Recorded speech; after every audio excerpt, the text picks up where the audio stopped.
श्रीराम समर्थ.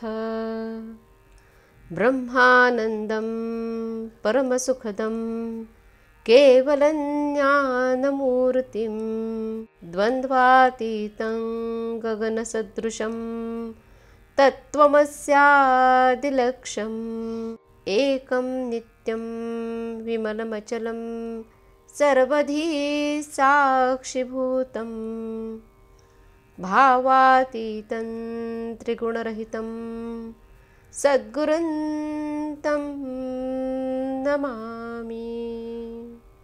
भगवान गुरुदेव आपल्या चरणकमली आमचे शतशः प्रणाम असोत. आम्हा संसारी लोकांच्या आत्मकल्याणासाठी अहोरात्र झटणे हेच आपले जीवनचरित्र होय. आम्ही आपले खरे मानसपुत्र आहोत. आपण भगवंताचे नामधन आमच्यासाठी ठेवले आहे.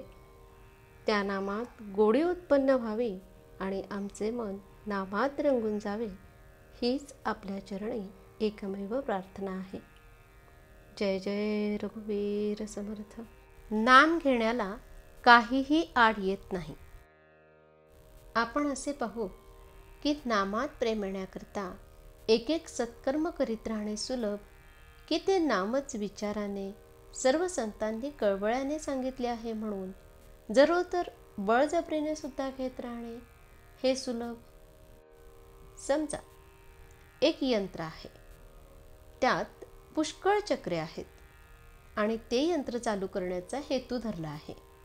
आता एखाद्याने त्यातले एखादे चक्र चालू करू म्हटले तर ते चालू होईलच असा भरोसा नाही. पण त्या सर्व चक्रांचा संबंध असलेली कळ आपण दाबली तर मात्र बिनतक्रार आणि अत्यंत अल्प प्रयासाने ते यंत्र सहज चालू करता येईल.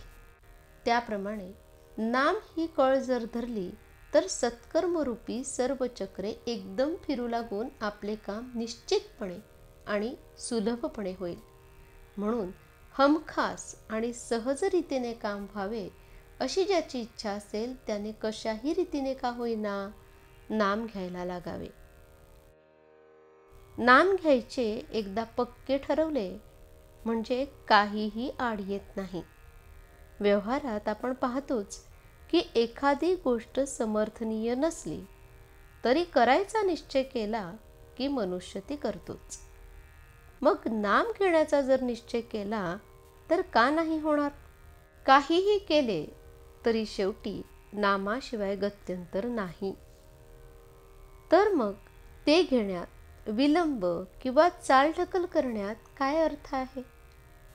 म्हणून कोणत्याही तऱ्हेच्या शंका कुशंका न घेता कशाही तऱ्हेने पण नाम घेत राहावे हे उत्तम. म्हणजे विनाकारण काळ फुकट घालविला अशी पश्चातापाची पाळी येणार नाही. जग हे अनेक मोहक वस्तूंनी भरलेले आहे. त्या सर्व वस्तू आपण पाहिल्या किंवा नुसत्या ऐकल्या तरी हव्याशा वाटतात आणि त्या मिळवण्याचा आपण प्रयत्न करतो. देवाजवळ आपण अशी प्रार्थना करावी की देवा, मोहक वस्तू मला दाखवूच नकोस, कारण माझी इच्छा तिकडे जाईल आणि मी फसेन. देवा, माझे ज्यात खरे हित आहे तेच मला दिसो, तेच मी ऐको, त्याचेच मला स्मरण हो आणि त्याचीच मला गोडी लागो. प्रल्हाद, द्रौपदी यासारख्या भक्तांनी देवाजवळ काय मागितले तेच आपण मागावे आणि त्यांनी निष्ठा ठेवली तशी आपणही ठेवावी. त्यांच्या ठिकाणी जसे वैराग्य होते तसे आपल्या ठिकाणी आणण्याचा प्रयत्न करावा. प्रयत्न करीत असताना प्रथम चुका होतील, पण त्या झाल्या तर पश्चाताप व्हावा. देवा, मी फार दोषी आहे, अपराधी आहे, मला क्षमा कर आणि तुझ्या कृपेला पात्र कर. पश्चाताप खराच झाला तर राम कृपा करीलच. मुखाने नाम घ्यावे, हाताने प्रपंचाचे काम करावे आणि अंतःकरणात समाधान ठेवावे. आजचे बोधवचन. जो नाम घेऊ लागेल त्याचे मन बाहेर धावण्याचे हळूहळू कमी होते. जानकी जीवन स्मरण. जय जय राम. श्रीराम समर्थ.